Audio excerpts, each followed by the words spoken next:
Of course, I replied to Mehiel, confirming that I would wait for him by the door. He paid for both of us, which I thought was kind of him, but it was not necessary. Next time, if there is a next time, I will invite him. Yes, that is exactly what I will do. He returned and we walked back to the agency together. When we arrived, he said goodbye to me, and I said goodbye to him as well. I wish you a good night too. I am already curious about what will be inside the envelope, and especially about how I am going to get through it. That was how I answered him. With a brief smile, our paths separated. When I returned to my room, there was still no one else there.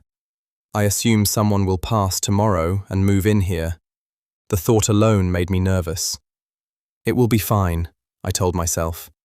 Lying in bed, I thought again about the evening at the bar, about how pleasant it had been, and how much I wanted to experience it again.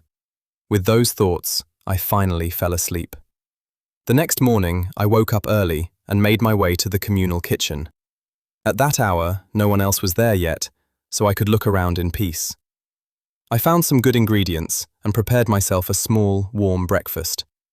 While I ate, sitting alone in the kitchen early in the morning, I found myself wishing for the next day to arrive. At some point I must have fallen asleep. When my alarm rang, I sat up for a moment to properly wake up. Only for a brief moment. Then I took a quick shower and got dressed. I still had enough time for breakfast at my favorite bakery before work called, and with it another day full of interesting people. On my way through the agency, I quickly clarified a few things that needed to be prepared during that time. Outside, the streets were already fully alive. That was simply city life.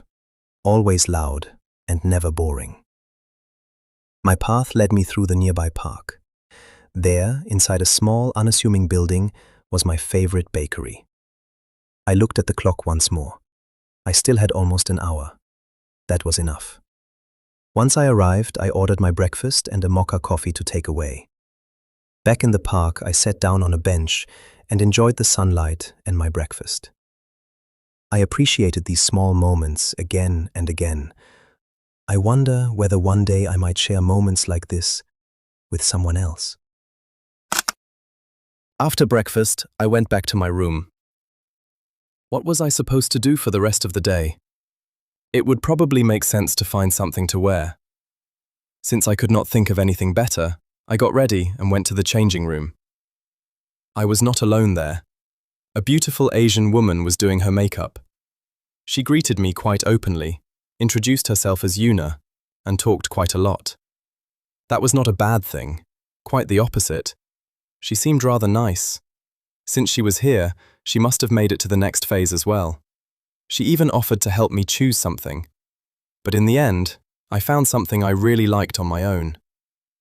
After that, we went to the common room to see who else was there.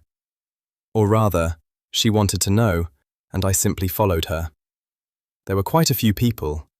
They were talking, getting to know one another, and when Yuna tried to introduce me to a young man, I think his name was Adrian, I had already left.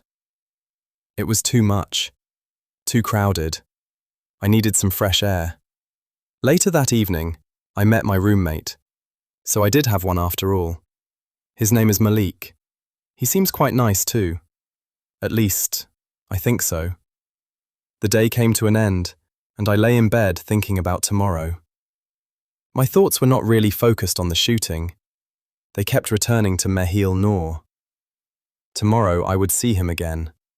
And as I thought about that, the smile on my face grew wider. With that thought, I finally fell asleep. After the pleasant break in the park, I made my way back to the agency. Many of today's candidates, including the final applicants, were already there, waiting for their turn.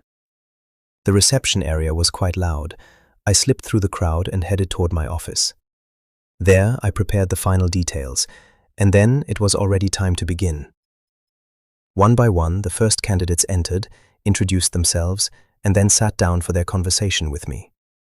During my break, I went briefly to the kitchen, made myself a coffee, took a bottle of water, and sorted my thoughts for a moment.